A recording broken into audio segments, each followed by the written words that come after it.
Eu tinha informado há um tempo atrás, um dos vídeos que eu fiz, né, sobre eu ter algumas coisas antigas, placas-mãe, processadores. Eu cheguei até a mostrar esse processador aqui, né, que é um Atron. Eu falei que ia montar e fui procurar minhas peças, joguei tudo fora, me arrependo profundamente. Tinha muita coisa boa, Pentium 3, 750 MHz, tinha K62 500, o Atron. Algumas coisas eu doei, algumas coisas eu joguei fora, inclusive joguei 4 placas de sons ISA. Eu vou explicar o que é, né, porque a princípio não é nome de gente, placa ISA.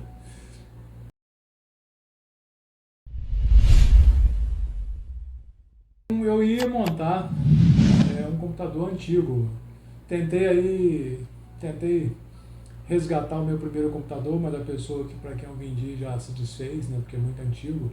O primeiro computador que eu tive foi um 386, um mês depois, ou 2 meses depois, já troquei para 486 DX400, né, fiz o upgrade. E depois que eu já comecei a estudar informática, eu já fui me profissionalizando e acabei me desfazendo e adquirindo um Pentium 133 MHz. Aí você deve estar se perguntando por quê? Então, eu fundei o canal, né, criei também o canal Minha Vida TI, e a ideia do canal Minha Vida TI é justamente a gente fazer aí um retrocesso, né, e começar lá de trás, né, desde o primeiro computador que eu tive, inclusive falando um pouco sobre arquitetura, história dos computadores da época, esse desenvolvimento. Eu tenho aí muitos programas guardados, achei aqui o DVD mais antigo que eu tenho gravado com arquivo de 2003. Então, já tem ali as versões do Windows, desde o 3.1 até os tempos atuais. E eu consegui achar ainda, que eu guardei, um K62 500. K62 500, na verdade é K62 450 esse aqui. Essa placa-mãe, ela tem o slot ISA. Então, o slot ISA trabalhava 16 bits e as placas de sons que eu tinha era desse slot. Essa placa-mãe, inclusive, ela possui várias pinagens, porque eu tenho expansores, né, expansíveis, que são os cabinhos extensores que a gente usa, placa de vídeo, placa de som, placa de rede, etc. Então, essa placa-mãe aqui, a gente chama de onboard, onboard. Por quê? Porque as placas anteriores, elas tinham, eu queria mostrar isso e vou ter a oportunidade de mostrar, vou mostrar para vocês na tela. As placas anteriores, começando lá no 386, que foi onde eu comecei, ela era uma placa muito simples. Então, para eu rodar uma placa para eu ter imagem, eu precisava ter uma placa de vídeo. Para eu ter som, eu precisava ter uma placa de som.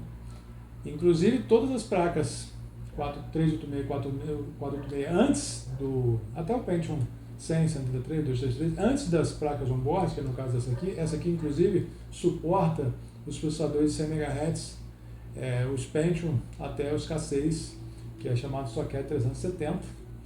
Então, é uma placa até, de certo modo, bonita, mas é uma placa de 1999 para 2000, antiga, processador de apenas um núcleo. Então, o que acontece? Para eu ter som e ter vídeo, eu tinha que ter as placas. Então, a placa-mãe era muito simples, era um chassi praticamente. Então, eu tinha os slots de memória, tinha alguns chipsets muito simples, mas a controladora, por exemplo, aqui eu tenho o chipset ponte norte e ponte sul, que eu vou explicar mais detalhadamente. Então, está aqui, ponte norte e ponte sul. As placas anteriores não tinham, então para eu ter disco rígido e disquetes, eu tinha uma placa controladora chamada placa IDE. Então essa placa IDE era obrigatória, eu não tinha como rodar um HD ou um disquete se eu não tivesse a placa. A imagem é a mesma coisa, para eu ter imagem no monitor eu precisava ter uma placa de vídeo. Não as placas controladoras que a gente conhece hoje, placas aceleradoras, na verdade era uma placa controladora, hoje a gente chama de placa aceleradora, ou até mesmo em alguns casos placas de vídeo de verdade, que é um termo que eu escuto muito. Então a placa-mãe antiga não tinha basicamente nada, ela só tinha os slots, esse slot preto chamado ISA, não tinha esses outros aqui. Então por isso que eu ainda vou mostrar para vocês, vou mostrar em desenho, mas vou mostrar ainda realmente, né? Essa aqui já é uma placa já evoluída. Essa placa-mãe, ela tem o chipset Ponte Norte e o chipset Ponte Sul. Por quê?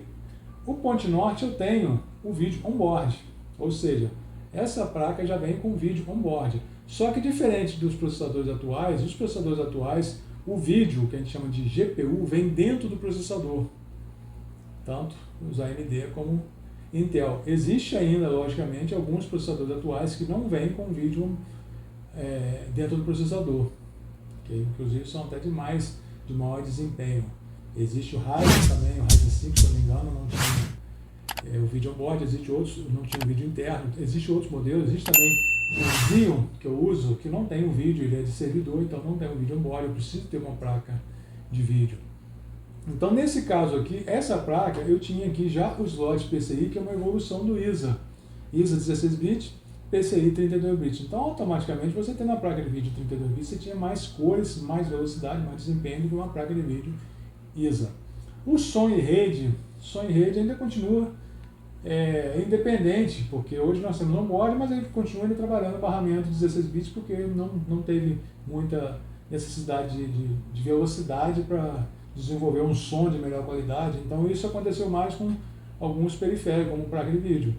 Então aqui eu tenho já controladores de discos on-board, os HDs, né, Master Slave. Na verdade aqui eu tenho 0 e DE1, que eu posso colocar até 4 HDs, ou 3 HD, um CD-ROM, ou simplesmente um HD, um CD-ROM, ou DVD-ROM. Então eu já tenho aqui on-board. Eu tenho a placa de som, eu estou sem os cabinhos aqui, mas eu tenho, depois eu posso te mostrar. Então eu posso utilizar essa placa aqui, se eu quiser, eu posso colocar um vídeo off-board, posso colocar uma placa de som off-board, posso colocar placa de rede, modem, que vai funcionar. Sendo que o chipset Ponte Norte já tem aqui dentro, detalhe, o vídeo vinha nessa placa, então dependendo do modelo de placa que você comprasse, você poderia estar comprando uma placa de má qualidade, ou poderia estar comprando uma placa com vídeo ruim. Então esses vídeos aqui, ele já vem ligado no barramento PCI, mas logicamente, se você comprar uma placa-mãe com chipset CIS, você tem um desempenho. Se você comprar com VIA, é outro desempenho. Inclusive o chipset VIA, eu considerava melhor para acesso a disco. Então para programas que acessavam muito disco, eu achava muito melhor em desempenho. Já para gráficos em vídeo, jogos, eu preferi o chipset CIS. Não tinha como ter os dois, CIS e VIA, porque é fabricante diferente. Mas nesse caso aqui eu tenho um chipset CIS Ponte Sul, que é o CIS 5655, é um chipset até padrão no controlador. Esse chipset Ponte Sul controla os slots, né, tanto PCI como ISA, controla som, controla rede, controla modem, controla disquetes, discos rígidos. E o Ponte Norte controla o acesso direto à memória, controla o vídeo que tem dentro dele. Então, se eu esqueci de falar alguma coisa aí, mas o chipset Ponte Norte é exclusivamente para memória e vídeo, e o Ponte Sul para todo o restante dos periféricos. Então, essa placa-mãe aqui já está mais evoluída, porém, como eu falei, o chipset de vídeo está aqui. Então, vai depender, o vídeo vai depender muito do desempenho desse camarada aqui. E a memória aqui já é a memória DIMM. O pino dele tem 2 pinos, quem conhece aí, o pessoal que trabalha na área de manutenção, essa memória DIMM, 128 megabytes, poderia colocar até 3. Essa placa, infelizmente, eu não consegui fazer ela funcionar. Ainda vou tentar aí, troquei até um capacitor estufado, mas não consegui fazer ela funcionar. Por eu não ter outro processador, também não consigo fazer um diagnóstico muito preciso, se é a placa ou se é o processador. Porém, aqui eu ia instalar nessa placa o sistema MS-DOS 6.22 e o Windows 3.11, que eu rodaria aqui os jogos que funcionam no modo real, que a gente fala, né? O modo real é que acessa até 1 MB de RAM, que era o 640, e mais de 384, se não me engano, que são jogos que trabalham em modo real, no caso o Windows 3.11 e o DOS 6.22. E aí, o restante da memória acima de 1 MB já utiliza o modo protegido, que são, no caso, o Windows. O Windows utiliza o modo protegido, ele tem maior quantidade, maior acesso de memória, então abandonando praticamente o MS-DOS, não totalmente, porque o Windows 98 em diante ainda tem o prompt, porém o Windows 98 foi o último que tinha a opção de você sair do Windows e funcionar apenas no MS-DOS. Nos sistemas atuais ainda funciona, ele faz uma modulação, né, ele faz tipo um emulador e você consegue acessar o modo real. Porém, o que acontece? Para os jogos de MS-DOS que eu queria utilizar, não consegui fazer funcionar no Windows atual o som, porque o som eu utilizava o endereço exclusivo do modo real, que a gente chamava de RQs, que ele tinha de 0 a 15, e o som pegava a porta 5, DMA1, que era acesso direto à memória, e o endereço 220, então tinha esse mapeamento. Então, para o som funcionar no MS-DOS, a gente setava lá 220 RQ5 DMA1 para o som sair. Então, por isso, todo esse enrolo, toda essa explicação que eu estou dando, só para dizer para vocês que eu precisava que o som funcionasse no MS-DOS para mostrar os jogos. Mas aí vocês conhecendo um pouco da estrutura aí, uma arquitetura antiga, as placas atuais têm um chipset Continental Sul, porém um vídeo integrado dentro do processador, ou uma placa aceleradora do modo PCI Express, que essa placa aqui nem tem o AGP no PCI Express. Tinha um vídeo on-board, que era médio desempenho, e não consegui fazer funcionar. O processador que está aqui é um K62 450. Essa placa também suportaria o Pentium 100 até 233, né, do Pentium 1 que a gente fala. O Pentium 2 já é um outro tipo de socket, o Pentium 3 também. Então, infelizmente, não consegui fazer ela funcionar, ou funfar, é uma gíria do pessoal que trabalha com computadores, né, com manutenção, costumava dizer funfar, não funfou. Aí, o que eu fiz? Aí eu tive que apelar, por incrível que pareça, eu consegui comprar, tá aqui, eu não sei se é nova, eu comprei como nova, o vendedor me disse que era nova. Então, eu dei uma pesquisada e consegui uma placa nova para eu utilizar esse processador. Como eu falei, eu tinha tudo isso. Alguns computadores eu fiz doação, eu doei uns 5 computadores com esses processadores. Algumas placas eu doei, outras eu joguei fora. Então, restou eu comprar uma placa nova. Espero que seja, deixei para abrir agora, inclusive pelo que eu estou vendo na embalagem, não me parece estar na caixa original. Então, já fico alerta, porém o vendedor me deu garantia. E eu confiei na palavra dele, Mercado Livre. A gente tem aí vendedores com boa índole, com boas intenções. Então, estou abrindo nesse momento, não tinha aberto ainda. Deixei para abrir agora, porque o pessoal faz muito isso, né? A gente faz uns videozinhos mostrando, embrulhando aí os equipamentos. Então, achei interessante também deixar para abrir. Já percebi que realmente a embalagem interna não é o original.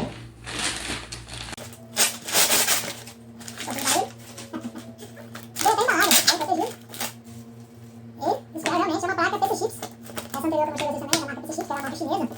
Eu gostava muito da Elite Book, que era a primeira linha, era a mesma fábrica, na verdade é tudo a mesma, das mesmas fábricas chinesas, né, tailandesas. E a Elite Book fabricava umas placas de primeira linha. E a gente considerava que essa placa PC Chips era a segunda linha da Elite Book. Porém, eu comprei uma M, se não me engano, uma M Super 3, não é das melhores, mas também não é das piores. Então, vamos abrir. Acessórios, como prometido. A placa-mãe, foi bem embalada, placa-mãe. Vou abrir primeiramente os acessórios, está bem embaladinho. Os acessórios vão incluir os cabos, né, alguns cabos para fazer as ligações. HD, se eu não me engano, ainda não tem o SATA, a placa espelho, que a gente chama de espelho, que liga aí. Saída de impressora, saída de vídeo, saída de serial, USB, cabo. Esse aqui, o cabo tem dois cabos aqui, tem um cabo do disquete e o cabo DE.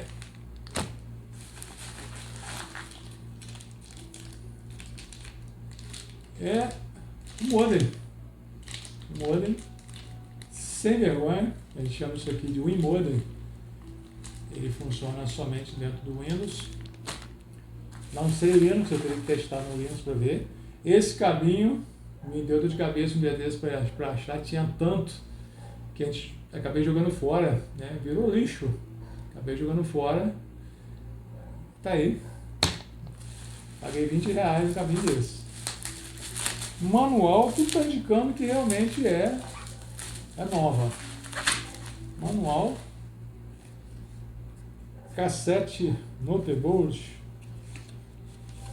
Realmente vem com manualzinho, um CD de instalação dos drives, né? Provavelmente esses drives aqui devem ter os drives para o Windows 98 que eu quero, Windows 98 segunda edição. Então eu arrisquei, paguei barato até, foi R$120 mais ou menos. Uma placa antiga, geralmente o antigo é um pouco mais caro. E bem embalado, parabéns para o vendedor, veio bem embalado, apesar de ver na caixa original. Mas tudo está indicando que é nova. Então eu talvez não faça ainda os testes nesse vídeo. Bem embalada. Logicamente que ela já foi aberta com a embalagem, dá para ver que foi aberta. Provavelmente para efetuar algum teste, mas infelizmente não é nova. Não é nova, fui ludibriado. Dois capacitores estufados, mais 2 capacitores estufados aqui. Ó. Ela está realmente com aparência de nova. Tem uma etiqueta aqui. Tem uma etiqueta em cima do soquete de memória. Não tem marca de uso. Porém os capacitores estão estufados. Pode ser pela idade. Não sei se dá para vocês perceberem aí. Ele está até marcado de preto. Então eu vou ter que acionar a garantia. Lamentável. Realmente está com aparência de nova. Não, até vocês olhando, vocês vão notar que está com aparência de nova realmente, mas os capacitores estão estufados. Já vou estar abrindo aí a devolução, né, na troca. Lamentável. Gostaria muito de montar esse computador nesse final de semana e já instalar o Windows 98 nele. Já até tem um HD com o Windows 98 instalado. E testar nossos jogos em DOS. Eu sei que funcione, mas eu vou precisar efetuar a troca desses capacitores. Eu acredito que até tenha 6,3 volts, 1.300 microfarads, eu tenho esses capacitores, mas eu vou acionar a garantia, porque se eu fizer a troca e não funcionar, eu vou perder meu dinheiro. Certo?